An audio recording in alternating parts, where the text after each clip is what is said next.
ఒక పని చేద్దాం. ఒక 5 నిమిషాలు నేను చెప్పినట్టు చేయండి. ఇట్లా వేళ్ళలో వేళ్ళు పెట్టుకుని కాళ్ళు రెండు కింద క్రాస్ చేసుకుని కళ్ళు మూసుకుని మీకు సహజంగా జరుగుతున్న శ్వాసను గమనించండి. ఒక 5 నిమిషాలు అందరూ ఫోన్స్ స్విచ్ ఆఫ్ చేసుకోండి.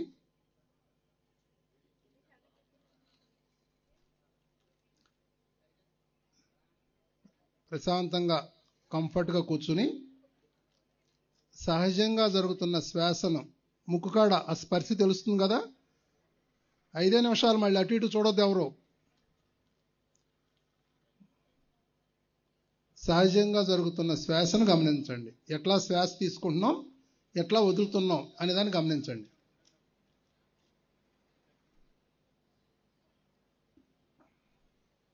ధ్యానం అంటే శ్వాస మీద ధ్యాస.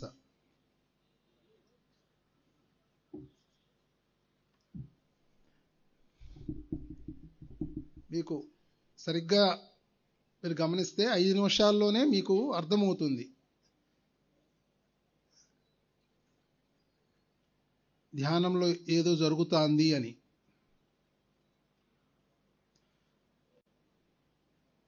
ఆలోచనలు వస్తూ ఉంటాయి, కళ్ళజోళ్ళు తీసేయాలి ధ్యానం చేసేటప్పుడు. మళ్ళీ ఆలోచనలు వస్తుంటే మళ్ళీ శ్వాసను గమనించాలి.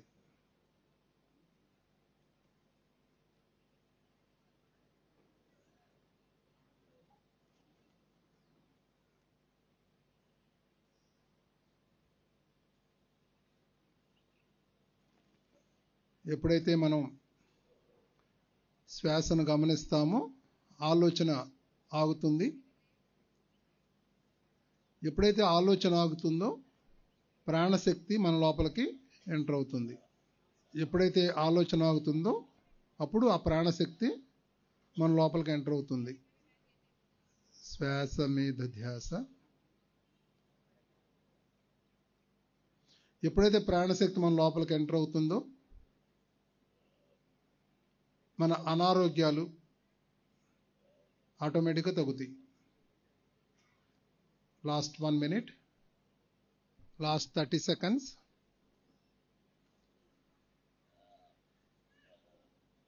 $20 seconds,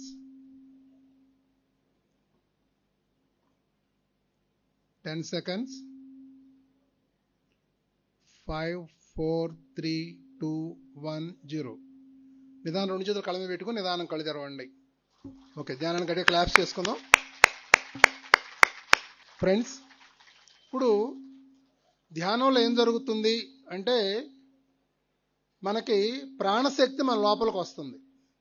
కళ్ళు మూసుకుని ఎప్పుడైతే శ్వాస గమనిస్తామో ఆ ప్రాణశక్తి, విశ్వశక్తి అంటాం, అది మన లోపలికి వస్తుంది. అది మన లోపలికి వచ్చినప్పుడు ఏం జరుగుతుంది అనేది నేను ఇప్పుడు నీకు చెప్తాను. నేను చిత్శక్తి, ప్రాణశక్తి, కాస్మిక్ ఎనర్జీ, కుండలిని శక్తి, క్రియాశక్తి, ప్రపంచమంతా ఈ ప్రాణశక్తి అలంకృతమై ఉంటుంది. అంటే వీటిని రకరకాల పేర్లతో పిలుస్తారు. ఏమని? చిత్శక్తి అని, ప్రాణశక్తి అని, కాస్మిక్ ఎనర్జీ అని, కుండలిని శక్తి అని, క్రియాశక్తి అని రకరకాల పేర్లతో పిలుస్తూ ఉంటారు. బయట ఉన్న విశ్వశక్తి మన లోపలికి వెళ్ళి అనేక భాగాల్లో ప్రసరించడాన్ని ప్రాణశక్తి అంటారు. ఈ విశ్వశక్తి అనేది బయట ఎంతో ప్రపంచం అంతా, విశ్వమంతా ఉంది. అది లోపలికెళ్ళి మన శరీరంలో అన్ని భాగాల్లోకి వెళ్ళడాన్ని ప్రాణశక్తి ప్రవాహం అని చెప్పడం జరుగుతుంది. మన చిత్తం శూన్యం అయినప్పుడు, అంటే మన ఆలోచనలు ఏమీ లేనప్పుడు అయినప్పుడు దాని ద్వారా వచ్చే ఆ శక్తి ఆయా ప్రదేశాల్లో ప్రవహించినప్పుడు అది ప్రాణశక్తిగా మారి ఆయా ప్రాంతాలు యాక్టివ్ అవుతాయి. అనేక జన్మల నుండి ఉన్న దుష్కర్మలు దగ్ధం అవుతాయి. ఆ ప్రాణశక్తి మన లోపలికి వచ్చినప్పుడు, ఆ శూన్యమైనప్పుడు, మనం మనస్సు శూన్యమైనప్పుడు, ఆలోచన స్థితికి వెళ్ళినప్పుడు, ఆ ప్రాణశక్తి లోపలికి వెళ్ళినప్పుడు ఆయా ప్రాంతాలన్నీ యాక్టివేట్ అయ్యి అనేక జన్మల నుండి వచ్చిన దుష్కర్మలు దగ్ధమవుతాయి. అంటే భగవద్గీతలో ఏం చెప్పాడు ఆయన, శ్రీకృష్ణుడు? నువ్వు చేసిన చెడు కర్మ నిన్ను వ్యాధి రూపంలో పీడిస్తుంది అన్నాడు ఆయన. అంటే మనకు ఒక వ్యాధి ఉంది అంటే ఒక చెడు కర్మ అక్కడేదో జరిగింది. ఓకే, ఎప్పుడైతే ఈ ప్రాణశక్తి లోపలికి వెళ్తుందో ఆ కర్మలన్నీ, అంటే అనారోగ్యాలన్నీ పోతున్నాయి, అంటే ఆ కర్మలు అక్కడ దగ్ధం అవుతున్నాయి. ఓకే, విశ్వమంతా ఆవహించి ఉన్న ఈ విశ్వశక్తి సర్వస్వతంత్రంగా ఉంటుంది. దీనినే జగన్మాత, నారాయణుడు, భగవంతుడు అని అనేక రూపాలుగా మనం ఉపయోగిస్తూ ఉంటాం. మన శరీరంలో ఉన్నటువంటి ప్రాణశక్తి హృదయ శక్తితో అనుసంధానమై ఎందుకు మారిపోతూ ఉంటుంది ఎప్పటికప్పుడు?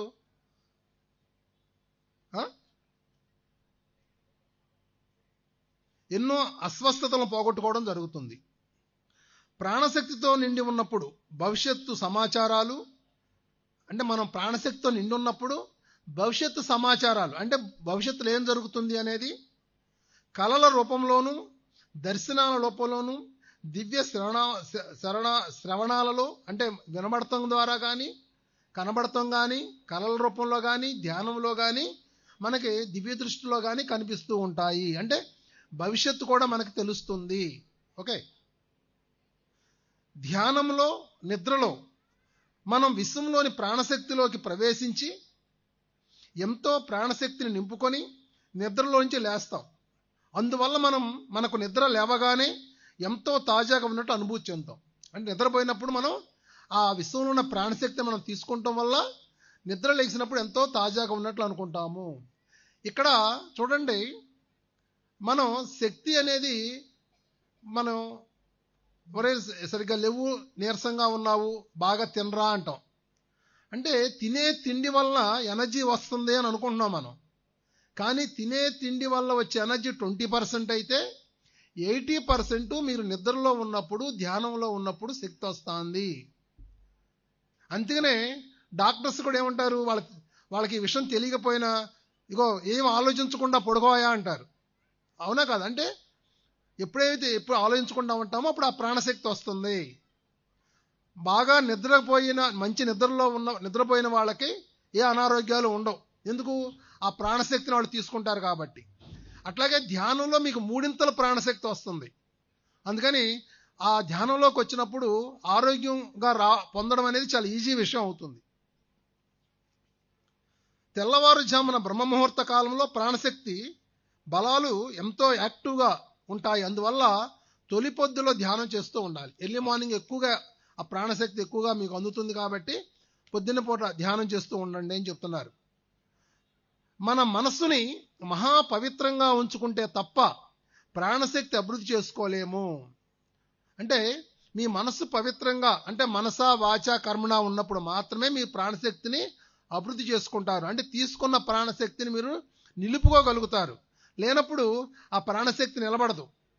ఓకే, మనం చేస్తున్న పనులన్నిటి వెనక ఒక మహాపవిత్ర ఆశయం కలిగి ఉండటం, నిస్వార్థమైన త్యాగపూరిత జీవితం గడపడం ద్వారా ప్రాణశక్తి నిర్మాణ యంత్రంలా తయారై ఉంటాం.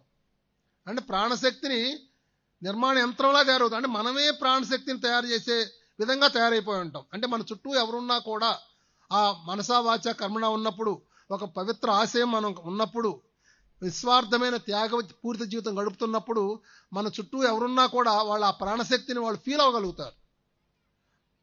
ఓకే, సో మన మనస్సుని మహాపవిత్రంగా ఉంచుకుంటే తప్ప ప్రాణశక్తిని అభివృద్ధి చేసుకోలేమంటే నిలబడదు అక్కడ.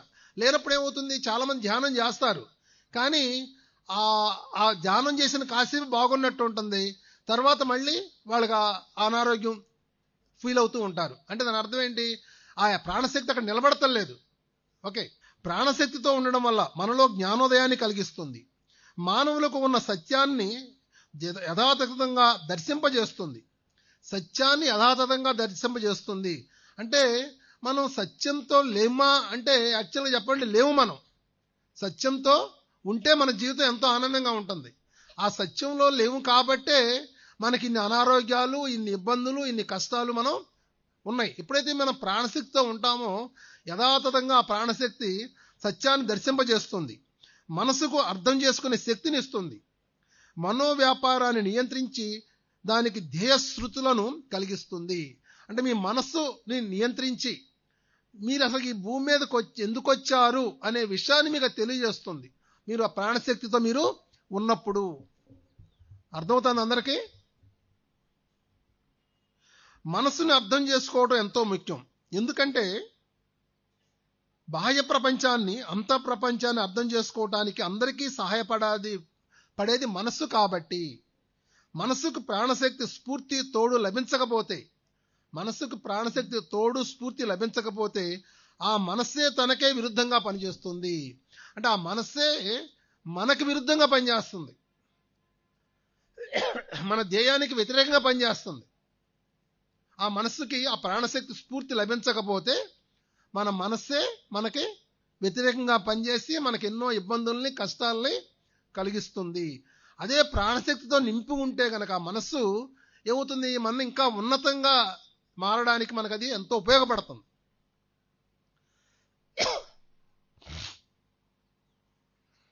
ప్రాణశక్తి నీళ్ళలాగా వివిధ పరిస్థితుల్లో వివిధ రూపాల్లో ఉంటుంది. బురదగా మాలిన్యంతోనూ మరి నిర్మలంగా శుద్ధి చేయబడి వడపోత జరిగి రకరకాలుగా ఉంటుంది. అంటే అటు ప్రాణశక్తి అనేది మంచిగాను ఉంటుంది, బురదలాగాను ఉంటుంది అంటున్నాడు. రాముడిలో ఉన్న ప్రాణశక్తి వేరు, రావణాసురులో ఉన్న ప్రాణశక్తి వేరు. అర్థమవుతుందా? ఇందువల్ల ప్రాణశక్తిని పెంచుకోవడమే కాకుండా శుద్ధి చేసుకుని ఎలా ఉపయోగించుకోవాలో నేర్చుకోవాలి. లేనప్పుడు ఏమవుతుంది, అదే ప్రాణశక్తి వల్ల ఇప్పుడు ఒక హిట్లర్ ఉన్నాడు, అతనిలో ఎంతో ప్రాణశక్తి ఉంది కాబట్టి వాడు ప్రపంచాన్నే జయించగలుగుతాను నేను ఒక అంత కాన్ఫిడెంట్లోకి వెళ్ళాడు. కానీ అతనిలో ఉన్న ప్రాణశక్తి ఎట్లా ఉంది, బురదగా ఉంది. అది అందుకనే ఎంతో కీడు చేశాడు ప్రపంచానికి. అర్థమవుతుందా? అదే ప్రాణశక్తి చక్కగా నిర్మలంగా బాగున్నప్పుడు ఏమవుతుంది, దాని ద్వారా ఎంతో మంచి జరుగుతుంది. ప్రాణశక్తి మనిషిలోకి ప్రవేశించినప్పుడు భౌతికపరమైన, మానసికమైన, అనుభూతిక పరమైన సరికాని అలవాట్లను తొలగిస్తుంది. అంటే మీ భౌతికంగా సరికాని అలవాట్లు అవ్వచ్చు, మనసు పరంగా అలవాట్లు అవ్వచ్చు, లేదా వ్యసనాలు అవ్వచ్చు, వాటిని తొలగిస్తుంది. ప్రాణశక్తి అన్ని అవరోధాలను అధిగమిస్తూ ఉంటుంది, దీనికి అడ్డుపడేది ఏదీ లేదు. కాబట్టి ఎప్పుడూ ప్రాణశక్తిని పోగు చేసుకుని ఉంచుకుంటూ దానిని ఉపయోగించుకుంటూ ఉండాలి. మళ్ళీ దాన్ని ఉపయోగించుకుంటూ ఉండాలి. ఉపయోగించుకోకపోతే ఏమవుతుందంటే వృధాగా ఉన్న ప్రాణశక్తి మన నాడీ మండలంలో శాఖోపశాఖల్లో చెత్తలాగా గడ్డలాగా పెరిగిపోయి భౌతిక దేహ వ్యవస్థకు ఎంతో హాని చేస్తుంది. ఒక నది నిరంతరంగా ప్రవాహం జరుగుతున్నప్పుడే కదా స్వచ్ఛంగా ఉంటుంది, నదిలో నీళ్లు ప్రవహిస్తున్నప్పుడే స్వచ్ఛంగా ఉంటుంది. అట్లాగే ఆ ప్రాణశక్తిని తీసుకుంటూ దాన్ని సరైన విధంగా ఉపయోగించుకుంటూ మనం ఉండకపోతే అదే ప్రాణశక్తి మనకి అనారోగ్యాన్ని కూడా కలిగిస్తుంది అని చెప్తున్నాడు ఆయన. చూడండి, లేకపోతే వృధాగా ఉన్న ప్రాణశక్తి మన నాడీ మండలంలో శాఖోపశాఖల్లో చెత్తలాగా గడ్డలాగా పెరిగిపోయి భౌతిక దేహ వ్యవస్థకు ఎంతో హాని కలిగిస్తుంది. మనకు ప్రాప్తించి ఉన్న ప్రతిభలను వ్యక్తం చేస్తూ ప్రకటిస్తూ ఉండాలి. ఇచ్చే వాళ్ళకి ఇవ్వబడుతుంది, ఇవ్వని వాళ్ళకి ఇవ్వబడినది కూడా వెనక్కి తీసుకోబడుతుంది. అంటే మనకు ప్రాప్తించింది ఏదైనా కానీ ఇవ్వాలి. ఇప్పుడు మీకు సంగీతం తెలుసు, సంగీతం నేర్పించాలి. ఆ సంగీతం నేర్పించినప్పుడు ఏమవుతుంది, ఆ ప్రాణశక్తి మీ ద్వారా వాళ్ళకి ఫ్లో అవుతుంది. అంటే మీలో ఉన్న ప్రాణశక్తి ఒక నదీ ప్రవాహం లాగా ఒక స్వచ్ఛంగా నిర్మలంగా తయారవుతుంది. అట్లా మీకు సంగీతం మీకు వచ్చు కానీ మీరు ఎవ్వరికీ నేర్పించరనుకోండి, ఏమవుతుంది, గడ్డగట్టుకుపోయి అదే ప్రాణశక్తి మీకు హాని కలిగించడం జరుగుతుంది. అట్లా అది అందుకనే మనకు ఉన్న ప్రతిభలను అందరికీ అందించాలి. మీకు ధ్యానం తెలుసు, ధ్యానం అందరికీ చెప్పండి. మీకు ఏది వస్తే అది అందించండి వేరే వాళ్ళకి. మీకు బాగా వంట చేయడం వచ్చు, ఆ వంట నేర్పించండి.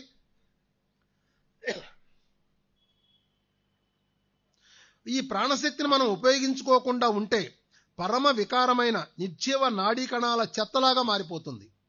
ఎప్పుడైతే మనం సాహస కృత్యాలు, గొప్ప పనులు, ఇతరులకు సేవ చేయాలని పూనుకుంటామో ఈ ప్రాణశక్తి ద్వారాలు మనలో ఓపెన్ అవుతాయి.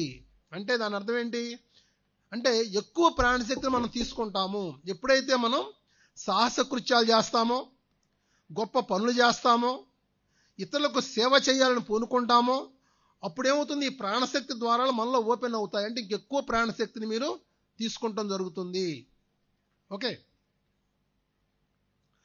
అప్పుడు మన ఆరా మరింత సున్నితంగా, ఎక్కువ ఆకర్షణీయంగా, ప్రాణశక్తిని మరింత స్వీకరించగలిగే సామర్థ్యంతో మన శరీరాలు విస్తరిస్తాయి. ఆ శరీరాలు ఎంతో శక్తివంతంగా తయారవుతాయి. అంటే ఏం చేయమని చెప్పారు? ఇప్పుడు ఏం చేయమన్నారు? ఎక్కువ ప్రాణశక్తి మనం తీసుకోవాలంటే ఏం చేయాలి? సాహస కృత్యాలు చేయాలి, ఇతరులకు సేవ చేయాలి, గొప్ప పనులు చేయాలి. అర్థమైందా?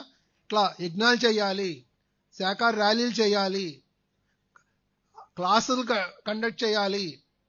ఓకే, అప్పుడు ఆ ప్రాణశక్తిని ఇంకా మీరు ఎక్కువ తీసుకోగలుగుతారు.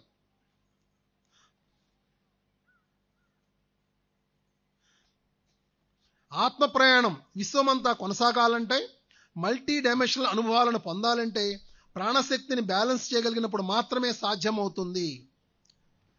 సూక్ష్మ శరీరాలలో ఉన్న ప్రాణశక్తి ఉత్తమ శక్తులతో కలిసి సరైన మార్గం ఏర్పడి ఆత్మ యొక్క ఆవలి ప్రపంచాల జీవితాలకు సంబంధించిన ఎరుక కలుగుతుంది. ఓకే, సూక్ష్మ శరీరాల్లో ఉన్న ప్రాణశక్తి ఉత్తమ శక్తులు ఇంకా హయ్యర్ ఎనర్జీస్తో మీరు కనెక్ట్ అయినప్పుడు సరైన మార్గం ఏర్పడి ఆత్మ యొక్క ఆవలి ప్రపంచాల జీవితాలు కంటే వేరే డైమెన్షన్ సంబంధించిన జ్ఞానం కూడా మీరు పొందడం జరుగుతుంది.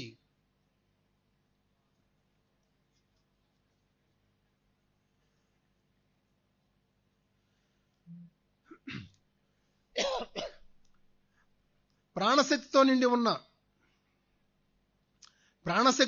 నిండి ఉన్న ప్రజలు విశ్వం ఆవరణలో సంఘంలో విస్ఫోటకాలుగా పనిచేయగలుగుతారు. ప్రాణశక్తితో నిండి ఉన్న మనుషులు విశ్వం ఆవరణలో సంఘంలో విస్ఫోటకాలుగా పనిచేయగలుగుతారు. దీనివల్ల విశ్వ ఆవరణలో పెరిగిపోయి ఉన్న అంధకారము, చెత్తను, ద్వేషాన్ని నాశనం చేయగలుగుతారు. దీనివల్ల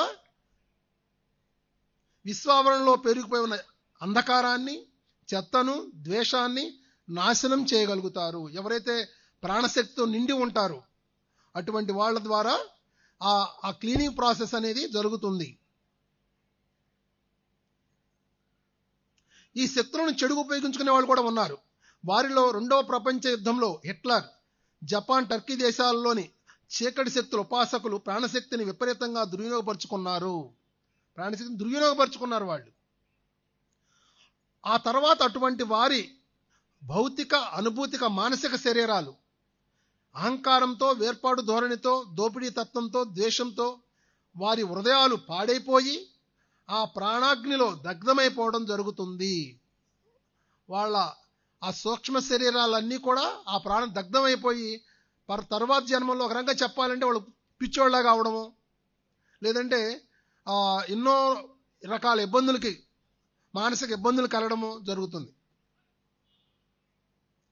ప్రాణశక్తి లోపించి ఉన్నప్పుడు చెత్త పుస్తకాలు చదువుతూ ఉంటారు. ఎవరైతే ప్రాణశక్తి లోపించి ఉంటుందో చెత్త పుస్తకాలు చదువుతూ ఉంటారు, చెత్త సినిమాలు చూస్తూ ఉంటారు, చెత్త సీరియల్స్ కూడా చూస్తూ ఉంటారు.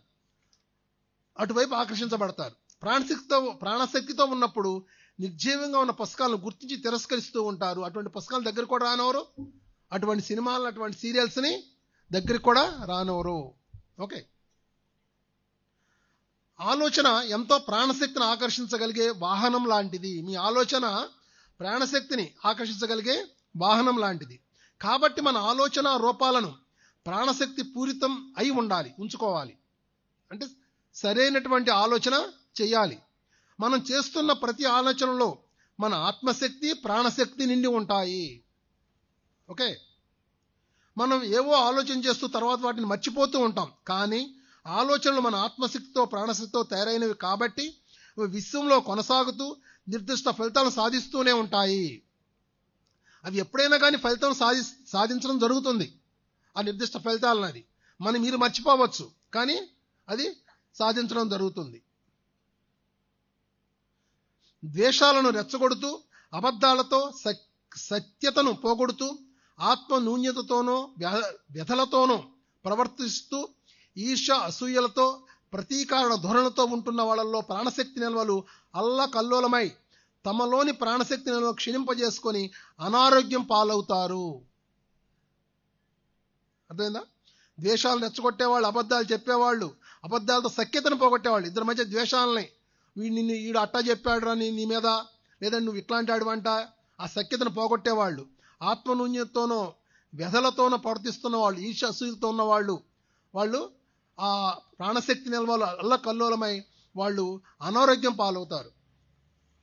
చెడు సంకల్పాలతో, చెడు ఆలోచనలతో వికారమైన అనుభూతులతో దుర్భాషలతో వ్యక్తి తన ప్రాణశక్తి నిల్వలను చెడగొట్టుకోకుండా జాగ్రత్తలు తీసుకోవాలి. అంటే మిమ్మల్ని మీరు గమనించుకుంటూ ఉండాలి.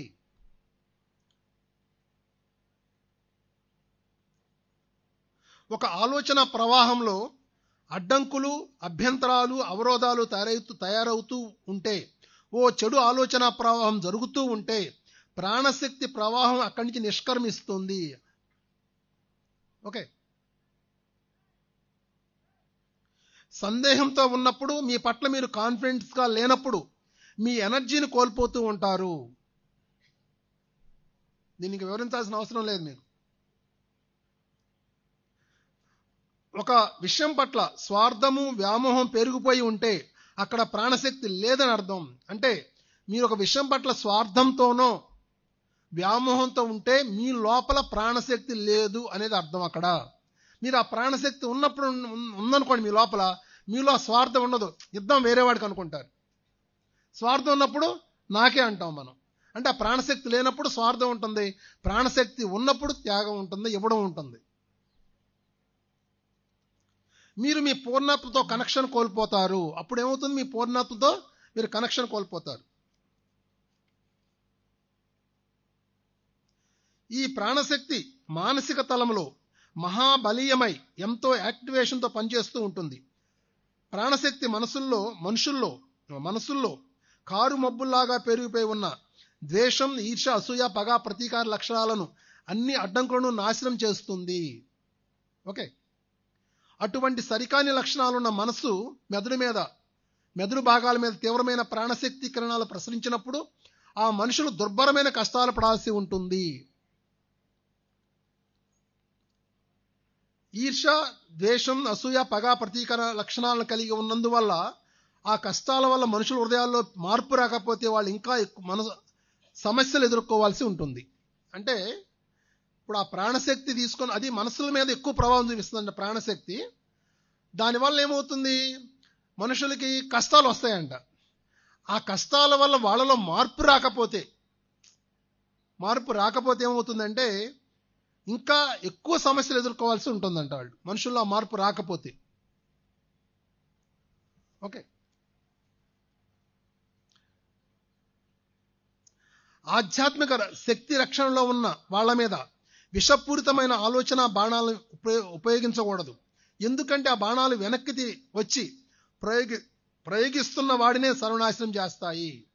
ఎవరైతే స్పిరిచువల్ వర్క్స్ చేస్తున్నారో, స్పిరిచువల్గా ఉన్నారో వాళ్ళ మీద విషపూరితమైన ఆలోచన బాణాలను ప్రయోగించకూడదు. ప్రయోగిస్తే ఏమవుతుంది? ఆ బాణాలు వెనక్కి వచ్చి ప్రయోగిస్తున్న వాడిని సర్వనాశనం చేస్తాయి. నువ్వు ఒక్కొక్కరికి ఏమి చేస్తావో అదే నీకు జరుగుతుంది. ఓకే. అటువంటి సంఘటనలు సాధకులకు ఎదురైతే కనుక శత్రువులకు కూడా ఏ హాని జరగకుండా క్షేమంగా ఉండాలని మనస్ఫూర్తిగా కోరుకోగలిగే స్థితిలో ఉండాలి. ఎవరైనా ఏదైనా మీకు హాని కలిగినా కూడా అవతల వాళ్ళు బాగుండాలని మీరు కోరుకోవాలి. గురుద్వేషము, గురు దోషణల వల్ల ఎంతో శక్తిని కోల్పోవడం జరుగుతుంది. అటువంటి ఆరా నుండి ప్రాణశక్తి బయటికి వెళ్ళిపోయి వీళ్ళ ప్రాణమయ శరీరం కుచించుకుపోయి అది చిన్నదే శుష్కించుకుపోతుంది. ఊహాశక్తితో ప్రాణశక్తిని ఎక్కడికి వెళ్ళాలో అక్కడికి వెళ్ళి ఏ పని చేయాలో చెబుతూ ఉపయోగించుకోవచ్చు. ప్రాణశక్తి ఎవరికి చేరి వాళ్ళకి ఏ పని జరగాలో ఊహించుకుంటూ ప్రాణశక్తి ప్రవాహానికి ఒక దిశానిర్దేశం చేయవచ్చు. సరే, ఇవన్నీ వద్దు, కొత్త వాళ్ళు చాలామంది ఉన్నారు కాబట్టి ఇంకొక 10 నిమిషాలు మళ్ళీ మెడిటేషన్ చేద్దాము. సో కొంతవరకు మీకు అర్థమై ఉంటుంది. ఒకటే గుర్తుంచుకోండి, మీరు ధ్యానం చేసినప్పుడు, ఆలోచన రహిత స్థితికి వెళ్ళినప్పుడు మీరు ఎంతో ప్రాణశక్తిని తీసుకుంటారు. ఆ ప్రాణశక్తి మీ భౌతిక జీవితంలో కానీ, మీ మానసిక స్థితుల్లో కానీ, మీ ఆధ్యాత్మిక స్థితుల్లో కానీ, మీ సరౌండింగ్లో కానీ, మీ జీవితంలో కానీ మీరు ఊహించలేనటువంటి మార్పును తీసుకొస్తుంది అనేదాన్ని అర్థం చేసుకోండి.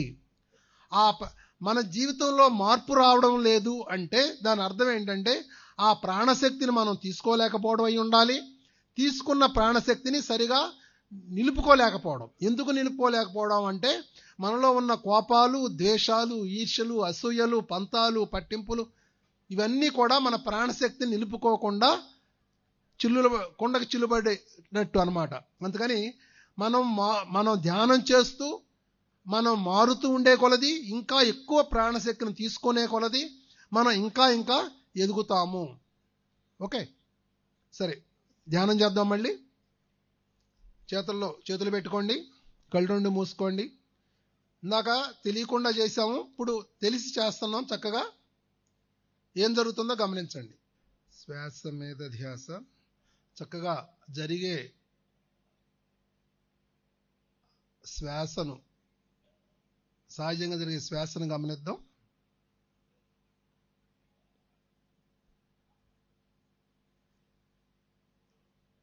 శ్వాస ఎట్లా తీసుకుంటున్నాం, ఎట్లా వదులుతున్నాం. సహజంగా జరుగుతున్న శ్వాసను గమనిద్దాం. ఆలోచనలు వస్తూ ఉంటాయి, వాటిని కట్ చేసి మళ్ళీ శ్వాస గమనిద్దాం.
ఫ్రెండ్స్, ఎరుకుతూ ఉందాం.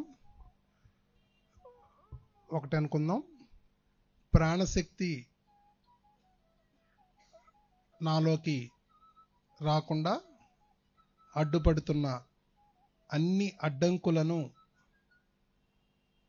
ఛేదించుకొని నా ప్రతి కణంలోకి, అవయవంలోకి ఆ ప్రాణశక్తి ప్రవాహాలు జరగాలి.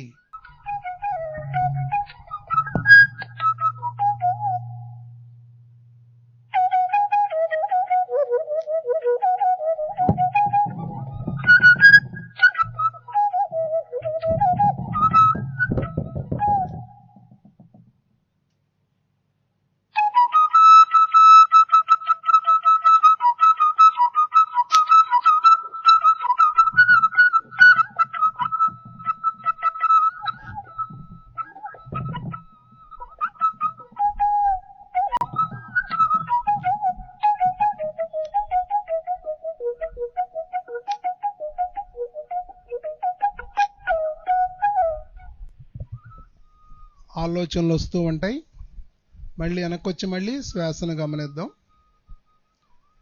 మన లోపల ఏం జరుగుతుందో అని అబ్జర్వ్ చేద్దాం ఫ్రెండ్స్.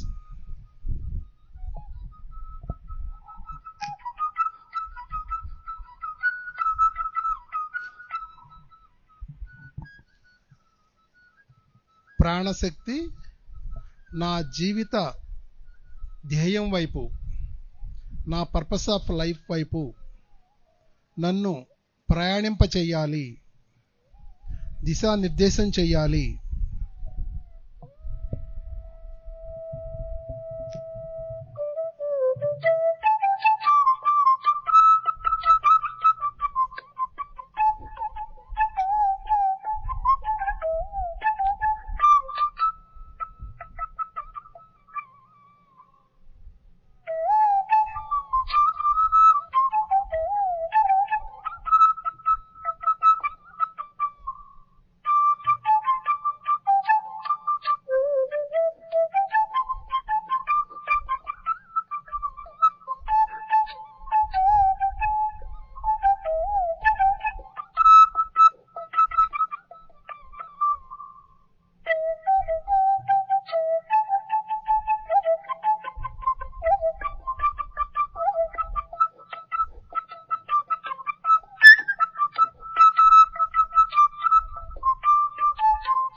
చివరి 2 నిమిషాలు.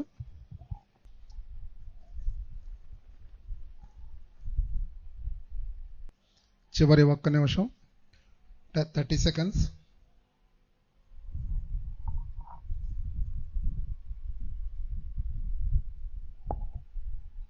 ఫైవ్, 4, 3, 2, 1, 0. 2 చేతులు కళ్ళని పెట్టుకుని దాన్ని గడిదిరుద్దాం.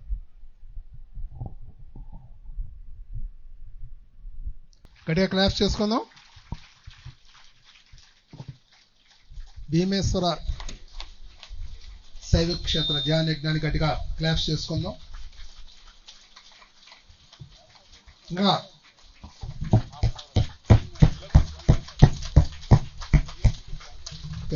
ఫ్రెండ్స్, ఎట్లా ఉంది యజ్ఞం? ఎట్లా ఉంది? ఓకే. మరి ఈ యజ్ఞాలు ఎందుకు చేస్తాం మనం? ఇవి విశ్వ కళ్యాణం కోసం. ఈ యజ్ఞాలు అనేవి ఎక్కడ జరిగినా కూడా ఈ విశ్వ కళ్యాణం కోసం దీంట్లో మనం భాగస్వాములు అవుతున్నాం. చక్కగా మనం పొద్దున పూట 3 గంటలు ధ్యానం చేస్తున్నాం, మరి సాయంత్రం మరి 1 గంట, 1.5 మెడిటేషన్ చేస్తున్నాం, మరి ఎంతోమంది మాస్టర్లతో, గురువులతో సాంగత్యం చేస్తున్నాం, చక్కని విందు భోజనాలు తింటున్నాం. అవునా కదా? మరి ఈ గొప్ప యజ్ఞంలో, ఈ సత్కర్మలో, ఈ గొప్ప కర్మలో ప్రతి ఒక్కళ్ళు కూడా భాగస్వాములు అవ్వాలి. అవ్వాలా వద్దా? సో ప్రతి ఒక్కళ్ళు కూడా మన వంతు మనం అక్కడ సహకారాన్ని అందించాలి. అది మనకు కలిగే ఒక గొప్ప భాగ్యంగా మనం భావించాలి. ఆ అవకాశాన్ని అందిపుచ్చుకోవాలి. సో ప్రతి ఒక్కళ్ళు కూడా ఈ యజ్ఞానికి మరి సహకరిద్దాం. మరి దీన్ని చక్కగా నిర్వహిస్తున్నటువంటి గుప్తా గారికి, ద్రాక్షారామం పిరమిడ్ మాస్టర్లందరూ కూడా గట్టిగా క్లాప్స్ చేసుకుందాం.